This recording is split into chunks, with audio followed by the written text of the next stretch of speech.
Hello everybody, it's me Daniel here of Freddy and Foxy, and today I am doing a spoiler review of the FNAF movie. It's been about a week now since I saw the movie in the theaters first time. I saw it in the previous screenings, which made $10 million, which is amazing, and it's made around $100 million at the box office, which is just crazy, especially when it came out on Peacock at the same time. Anyway, I want to do a spoiler review of the FNAF movie, and today I'm just gonna be talking about all the spoilers in the movie. I give it a week for the for you guys to see the movie. Hopefully you did. Hopefully you saw it in theaters or on Peacock. It doesn't really matter. I just want to do the spoiler review of FNAF movie and what my thoughts on it about, because I've been a fan of it for 8 years, been waiting for this 8 years, and what I loved about it and love all the funny stuff that's in it. Anyway, I don't want to ramble on too much. Let's just get on the review, and here we go. Anyway, I want to start with the beginning of the movie. The beginning of the movie was amazing. Was perfect.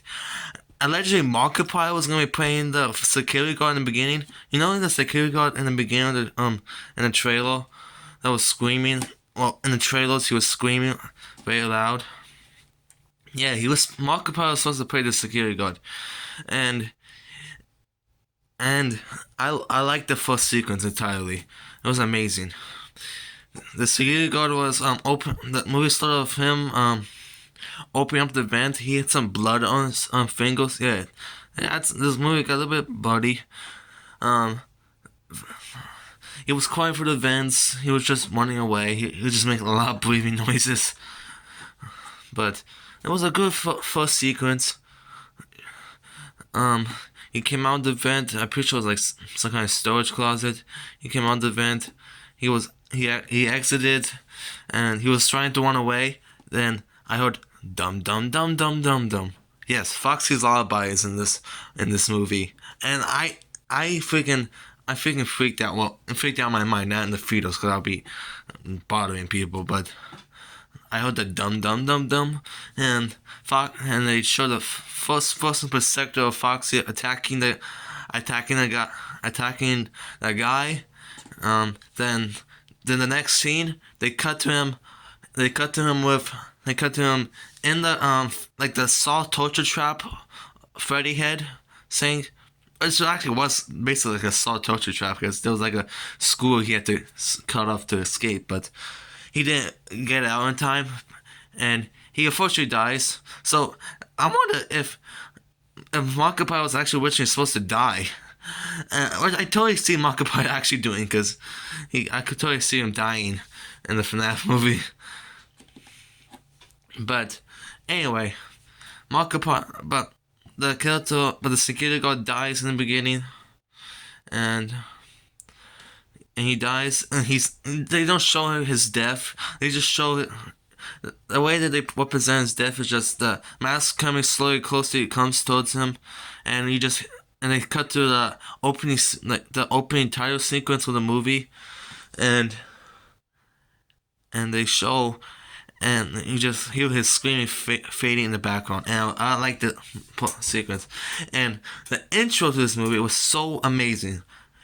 The music was perfect, because they showed like a mini game type of way of how William Afton killed the kids, and it was so perfect. And the music in the background gave me chills, like la la la la la. It's not my best representation of it, but it was amazing. I loved that first sequence of the movie. The first sequence of the movie was amazing. The title screen was amazing. Anyway, the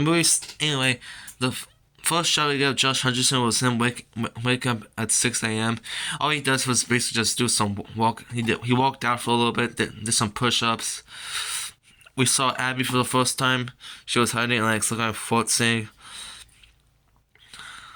You can tell that Josh Hutcherson and Mike and Abby don't have like the best relationship. Sure, they still like each other, but they don't completely like each other. Like, you can tell from during the relationship throughout most of the movie to the end, of course. But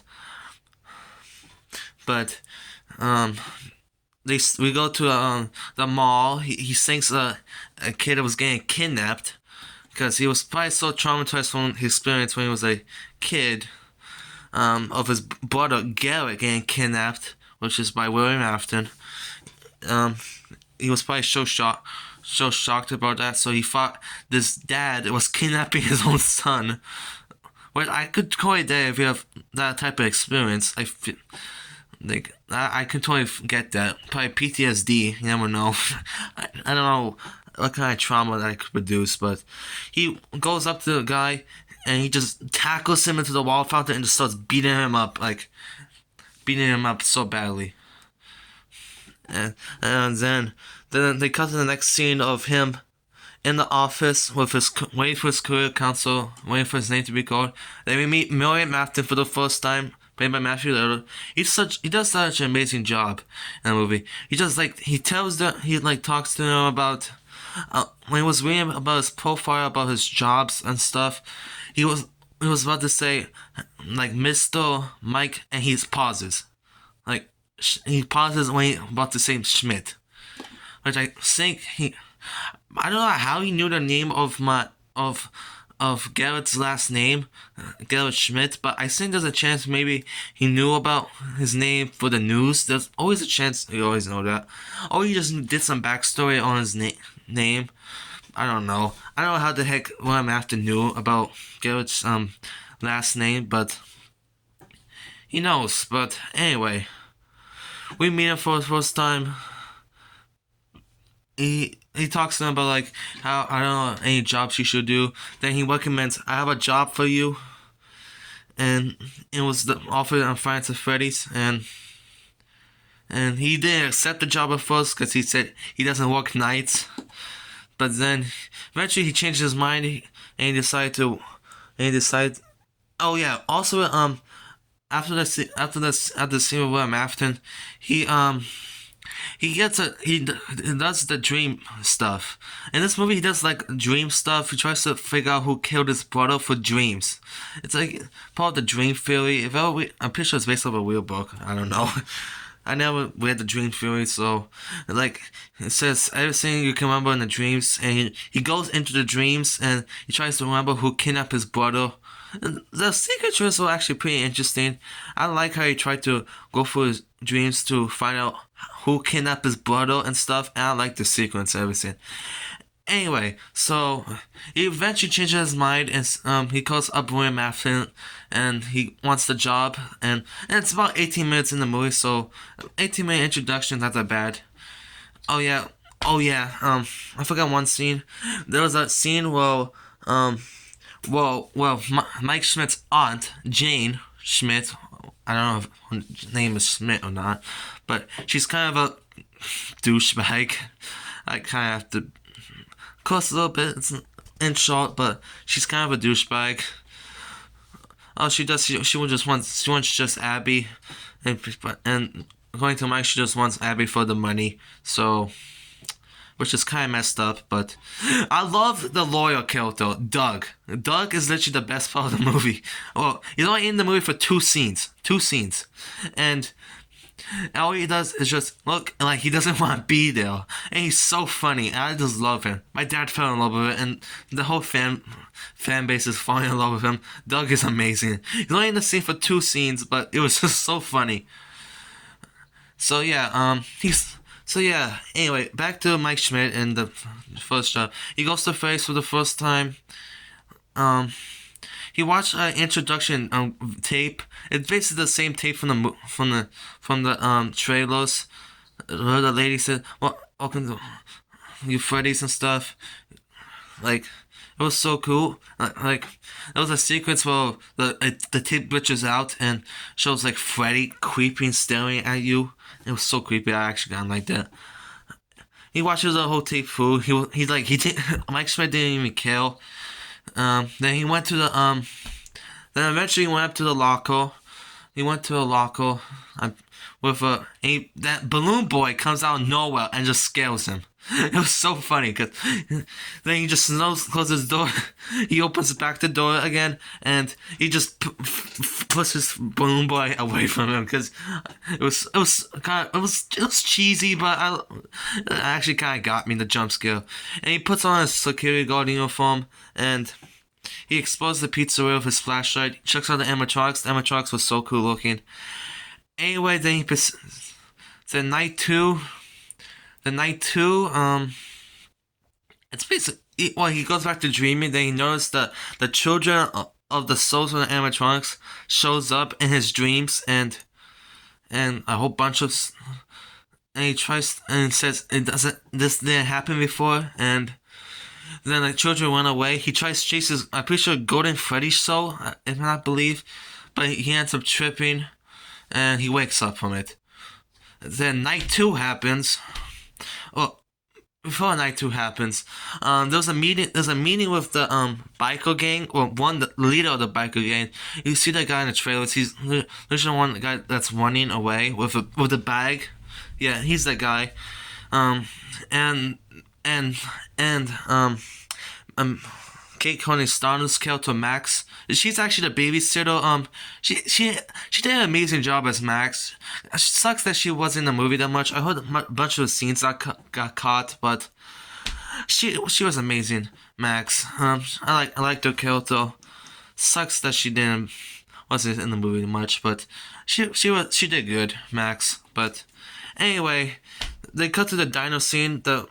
Jane was Max and his brother. I forgot her brother's name. I'm eventually probably gonna figure it out, but I'm not gonna say his name. I'm just gonna call him brother. Yeah, they were talking to Jane. Apparently, they were getting paid by Jane to like watch over Mike and see what he does, and there was like a joke saying like he sleeps a lot, and Jane's saying, "Oh, sleeping a lot is not a crime," and oh yeah, Matt Pat shows up, and the beginning of the scene's like, "Hello, welcome to Sparky's," and Matt Pat just offers him food. Doug got so happy, but Jane just gives back the menus away, so we're not eating here. And we're just meeting up. And Matt Pat just says, "Did you know that most important meal of the day is lunch?" And then the brother guy says, "I thought it was breakfast." And he says, "They do say that, but it's just a theory." And it says, and Jane says, "Are you just being paid by the word?" And she did. And Matt Pat's cameo just left. Anyway, I like this. I like that part. Doug feels so happy. I felt so bad for Doug. I honestly felt so bad. So bad for Doug. He got so happy when the food came, but Jane just rejected him. Like, I feel bad. Poor Doug. Anyway, night two. Anyway, after night two, oh yeah, Vanessa shows up night two. They were talking about they were showing that she shows off the animatronics to him, like she presses the Showtime button and she dances, and they all dance. Oh, sing. It was pretty cool.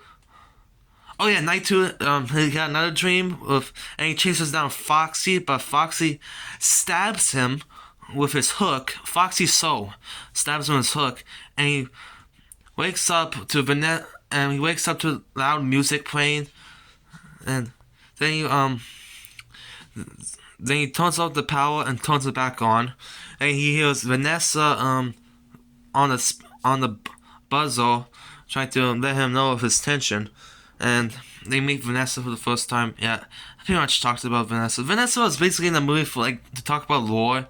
It wasn't that everybody didn't hate it much. A lot of people hate that part because it's probably most of that part she was in there from non-FNAF fans to understand the story a little bit more. But Vanessa was it was okay. Vanessa was still a good part of the movie. I understand they had to put in the movie but anyway. Then he meets Vanessa for the first time. Vanessa knows that he was bleeding. So the Foxy actually did attack him in his dream, and he was bleeding from his arm. Well, what's wrong with my arm? There's no blood, but he was actually bleeding in real life, which was crazy, which was a cool theory. So anyway, night two happens. He was closing up the pizzeria. Then they show up with Max's brother. They call the brother calls Max. He says, "Get the boys ready," and they break into and he says, "I know a white spot to break in," and this entire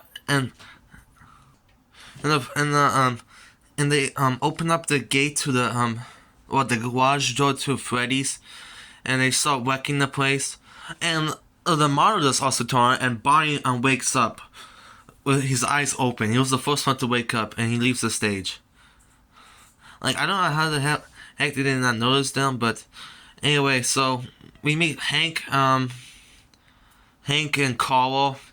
I knew they would be all four-way killed because I was expecting Hank to survive, but anyway, Carl was the first one to die, and Carl was the first one to die. He was tripping on pizza boxes in the kitchen. Chica shows up. They did an amazing job showing off Chica. Like, you see Chica walking in the background. There's a fan in the kitchen. Chica like walks in the background like this. Like this. That's how Chica walked. Anyway, that's how Chica walked. Then he finds Cupcake inside a refrigerator. He opens up his eyes. He's like, it looks like kind of confused Carl. He tries to get his flashlight, but he turns on his flashlight. He knows Cupcake's there. Then he turns him out. He starts Chica with Cupcake, and Cupcake attacks him with his freaking nightmarish teeth, and he just gnaws his face. He don't show, and Hank just was smashing things, and Hank just heard the noise of Max what Carl was screaming. Then he just takes a look in the kitchen, and he's just like, he was so shocked by it, and he made a funny face about it. Hank did a great job. Christian Stokes, you're an amazing man. I like you. Anyway, yeah, I talked to him on Twitter a lot, so well, not a lot, but you're an amazing man, Hank. So yeah, he saw his faces getting numbed on by Cupcake. Chica gives him the side eye, which was so funny. So he starts running away. Well, first of the brother enters the security guard office. He tries to smash his nose. Then he hears Hank screaming, running around so goofy on the restaurant. Then he runs eventually into the closet, and Bonnie is there, and the sequence was amazing. He hears the brother's character's voice down the hallway. Oh, I'm pretty sure his name was Jeff. Yeah, his name was Jeff. The name just came up last second. Yeah, Jeff's character. He was screaming.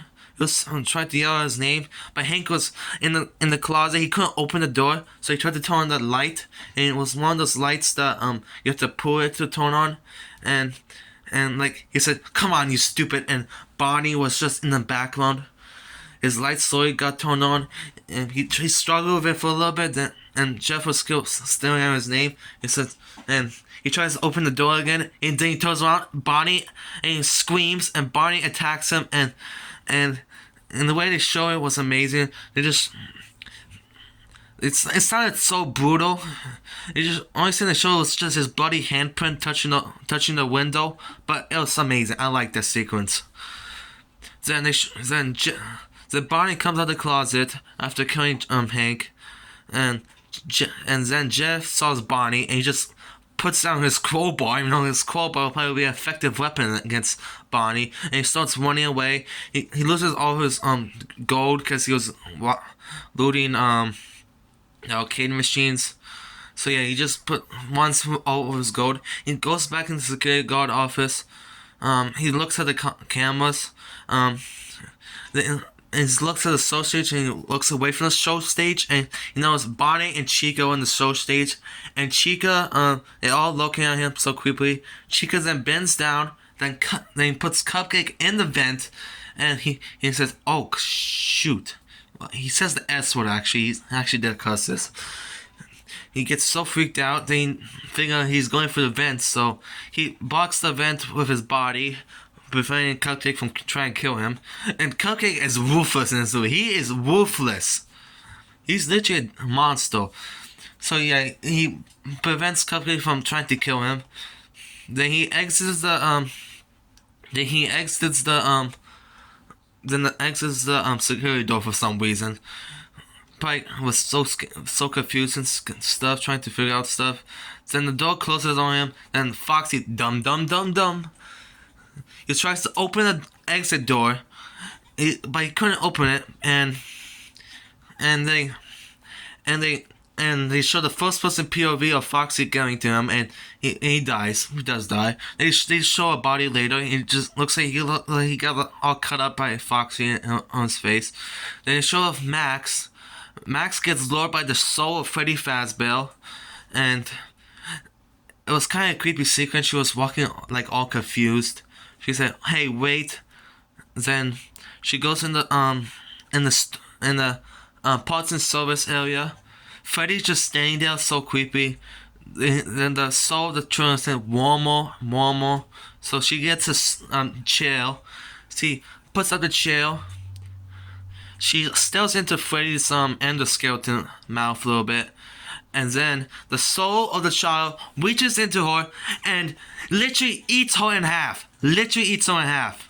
She literally got chomped in half. She literally got chomped in half. Literally. And then they showed that her legs just falling. And it was such a brutal kill for such a PG-13 movie. Well, they showed it off in the shadows. They showed off getting chopped in half in shadows, and after they just show her her legs falling and some blood coming out. And it was so brutal, and it was so unexpected for such a PG-13. It was such a brutal kill for PG-13 movie. Anyway, I don't want to talk about it because I want to watch through this a little bit. Night 3. Oh yeah. Before night 3, Vanessa shows up at Mike's house, saying there was a robbery there was a break-in at Freddy's, and saying, "Oh, you could be in charge." Saying, and Mike fought Vanessa's Mike thought Vanessa was getting busted for drugs, cause night 2 he drops his sleep medication, and Vanessa probably found sleep medication at Freddy's, and so he took them to Freddy's. He says, and he says, "Oh, there's just a sleep medication," and there was a funny response. He says, "I know, it's written on the bottle." And Mike probably thought he was getting busted for drugs. It was probably kind of funny. So yeah, they go on a walk. They stop by a river. Mike talks to Vanessa about a story about how Mike got taken and stuff. And he felt kind of bad for her. Oh, Garrett got taken. Sorry, not Mike. And then she got a call by the police. She had to do a job. She's a police officer. And she throws the medication into the river and says, "No sleeping at Freddy's. So you have to be always aware of Freddy's." So night 3, Max did pick up the phone because she's busy just being dead. Oh, she was probably stuffed into a suit already, but she's dead. But one thing is, Max is actually Shadow Freddy. She actually was Shadow Freddy. We see later into this night 5 when... Yeah, we see later. Anyway, night 3, Abby gets taken with Mike to work because Max wasn't available for babysitter because she was busy dead. She was dead on the floor probably. So he takes Abby to night 3. He builds like a little fort for her in his city guard. Then night 3 was mostly him just walking around the pizzeria, just cleaning up stuff the biker gang was doing. It was basically him just doing all of that in the movie. But it was like I like this scene.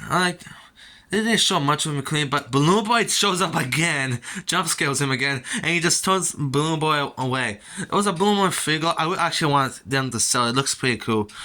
But then he just starts cleaning up the place a little bit. It reminds me a little bit of Willy's Wonderland. The movie's kind of crap, but it was probably more Willy's Wonderland sequence was just cleared up, but it wasn't that talk. So after he's done cleaning up, he goes back to sleep. And then he starts dreaming about them again. He meets Golden Freddy's soul. It says, and Golden Freddy's soul's out. You have to give us something in exchange for what happened to Garrett. And he says, and Mike Schmidt says, "I'll give you anything." And oh yeah, Abby gets waken up by a whisper says Abby. It's kind of creepy. And then and Mike is still sleeping. Abby wants to use the bathroom. Then he says, hello, I know you're in there. Then Freddy just comes out with his eyes. And then some time passes. Mike Schmidt eventually wakes up from his dream. And then he was screaming. And he saw Abby was not sleeping. So he once to the screaming, and he just saw Freddy, Foxy, Chica, and Bonnie all just basically tickling Abby, and I actually find that kind of cute. Freddy saw Mike first. Freddy had his eyes turned on. He was looking like he was trying to attack. Mike picks up a chair, tries to attack Freddy with it, but notice Freddy was coming after him, so he just loses the show as the defense. But then Abby steps in and says, "Freddy, don't attack him. He's my brother." And Freddy doesn't attack him. And Mike Schmidt gets like so confused and thought it was like a prank or something. He said like, "Hello, this must be a joke or something. You can come out now." But then Abby says, "No, they are real. Actually alive. They're actually alive." Then the Mike Smith says, "You have to go there." Abby draws a little cute picture for Bonnie, which is a little heart.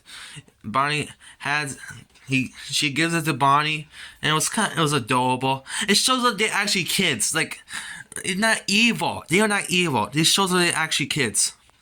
Anyway, so night 4, I want to watch this for a little bit quickly. I'm making this way too long. On night 4, happens. Vanessa's there. There was like a little Oppenheimer meme with her, because there's a scene where just her staring into the camera, like Oppenheimer did. Anyway, night 4 happens. Abby runs into the restaurant saying, Mike's just saying, "Don't run in." Then they come to life, and they look so happy. Freddy even offers Abby a high five, and low five, and she does it. It was so adorable. And then Abby just pulls out a picture of them, and saying, "We need to build a fort."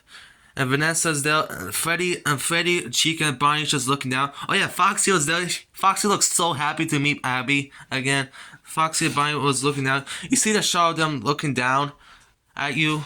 Yeah, it was that shot of them looking down at the picture of the foot. It was so adorable. And then Mike puts Abby to the side and said, "We need to lay down some ground rules." But Vanessa then comes in and says, I say we could build it."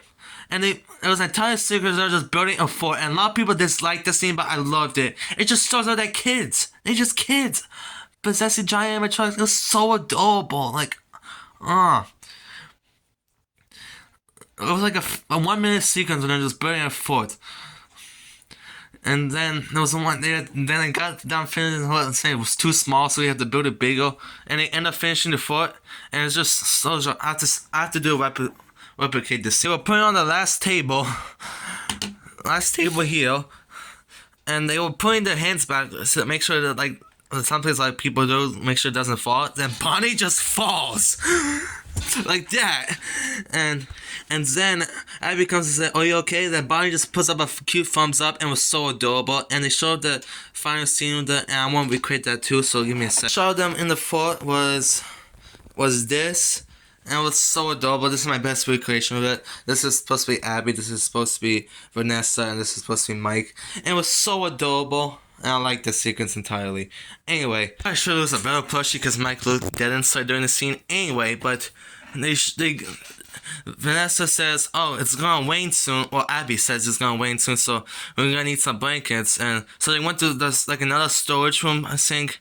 And they found a spring lock suit with the head of Alisa from Ella from the books, which is actually just a like a doll, and it made of full size for some reason. Yeah, and like Mike Schmidt was about to touch the spring lock suit, but then Vanessa steps in and says the spring locks are pretty faulty, and and they have like a talk, and Mike Strange says, "I noticed that you seem like you're a little bit scared, or this a little bit scared." Then Vanessa just comes, "Oh, we're leaving." Vanessa just says, "If you come back to Freddy's, I shoot you," which was so random, like it was kind of random. Like then they go. Then night five. Then day 5 happens because actually the first night starts off during the day. So day shift of Freddy's reference. Anyway, so day 5 happens. And he calls up Jane, that douchebag lady. Then calls up Jane to come over, saying Jane shows. He wakes up Abby. Abby comes up. Abby gets all mad at her when she sees Jane. So she just runs away into her room, and just crosses out all the pictures of Mike she drew. And Mike had to leave. He picks up his medication, his sleeping pills again. It was an unnecessary scene, but it was kind of funny because the pharmacist just says random stuff, and he just takes the medication once away, and then the pharmacist says, "What an asshole!" And it was kind of funny. Then he goes back to Freddy's, and he goes back to sleep in his office, and then his dream was almost different. It was basically a dream of Gordon basically gave him the dream of what he wanted, and he says, and Gordon says, "You lying." He says, "I would." And he says, I want Abby," and he says yes to the offer, but he mistakenly did it, and the social animatronics starts attacking Mike, and cutting him all up and stuff, and he gets like all beat up after this, and then he wakes, and Foxy, you hear, during the scene you hear Foxy footsteps. They show a scene of Foxy footsteps walking towards the office, and then when he wakes up from all of his scratches, he was in the Freddy chair, the Freddy saw torture trap, and he managed to escape at the last second. Then he was crawling back from it, and he finds the bodies of the bike again. They show Max and Shadow Freddy's suit. It was very visible, but it was very confirmed. Matt and Kate Collins' story tweet that I'm thinking of shadows and purples, which means she probably is Shadow Freddy. Anyway, they saw Spark the dog. Yeah, I forgot to mention Spark the dog. During the postal service scene with Max, she found Spark the dog's mascot costume, and I'm pretty sure Hank was stuffed in it. They showed that. They showed Carla's mangled face, and it was so mangled. And they also saw Jeff's face. He had a couple of scratches on his face, but they all dead.